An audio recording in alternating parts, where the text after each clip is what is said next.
আসসালামাইকুম। বাজার থেকে হচ্ছে 5.5 কেজি সাইজের একটা পাতাকপি কিনেছিলাম। ভাবলাম এটা দিয়ে কিছু একটা সবজি টাইপের ভাজি রান্না করা যাক। যেই ভাবা সেই কাজ।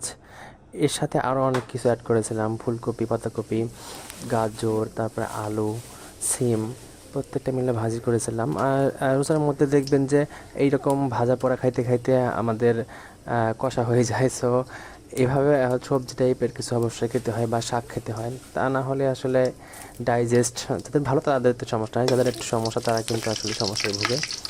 সো এরকম করে হচ্ছে রান্না করতেছিলাম। প্রথমে তেলের মধ্যে হচ্ছে জিরা জিরা দিয়ে ফোড়ন দিলাম, প্লাস একটা শুকনো মরিচ, দুইটা শুকনো মরিচ দিয়েছিলাম। তারপরে একটা হচ্ছে তেজপাতা, পেঁয়াজ, মরিচ দিয়ে ভালোভাবে কষায় নিচ্ছিলাম।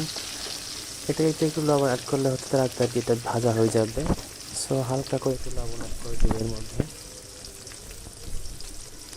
সবসময় আসলে ভাজা পোড়া স্বাস্থ্যের জন্য ভালো না। এরকম অল্প তেলে ভাজা পোড়া আসলে বেশি ভালো লাগে না। বেশি তেলে ভালো লাগে, কিন্তু ভাজা পোড়া আসলে খাওয়া উচিতই না। তারপরে আমরা খাই। এই তো দেখতে পাচ্ছেন 5টা সবজি ছিল এখানে। এটা আসলে স্বাস্থ্যের জন্য ভালো, প্লাস ডাইজেস্ট খুব ভালোভাবে হবে এটা খেলে। প্লাস শাকসবজিও খেতে পারেন। এখানে ছিল পাতাকপি, ফুলকপি, আলু, গাজর, সিম। হ্যাঁ, এগুলাই ছিল, এর বেশি কিছু ছিল না। এরকম দিয়ে পরে হচ্ছে হলুদ অ্যাড করে দিলাম। বেশি কিছু লাগে না রান্না করতে, একদম হেলদি এবং একটা লাইট ফুড বলতে পারেন এটা। প্রথমে জিরার ফোড়ন দেওয়ার কারণে, প্লাস শুকনো মরিচ, প্লাস আর ওটা হচ্ছে তেজপাতা, এটা এই তিনটা ফ্লেভার আসলে অন্যরকম একটা আসলে ফ্লেভার কিন্তু অনেক ভালো ছিল। এই তো প্রায় হয়ে যাওয়ার মতো অবস্থা।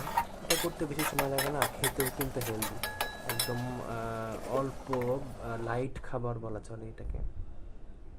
প্রায় আমার হয়ে গেছে এটা। রোজার মধ্যে কিন্তু আসলেই ভাজা পোড়া খাইতে খাইতে শরীর কষা হয়ে যায়, প্লাস আমাদের ডাইজেস্টের সমস্যা হয়ে যায়।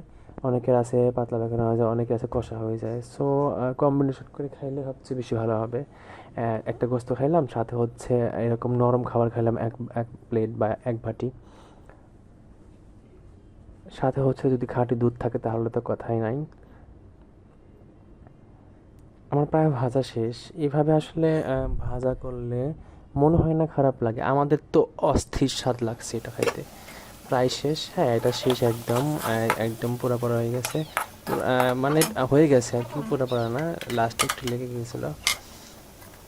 এভাবে আপনারা হালকা তেলে হালকা মশলা দিয়ে করে খাবেন, ইয়াম্মি স্বাদ থাকবে, প্লাস হেলদি, একদম লাইট ফুড থাকবে। এটা আমরা সবাই খেয়েছিলাম। এটা সবার দাওয়াত থাকবে একদিন আমার বাসায় অবশ্যই। তখন আমি গ্রামীণ যে খাবার সেগুলো দিয়ে খাওয়াবো ইনশাল্লাহ। আসসালামু আলাইকুম।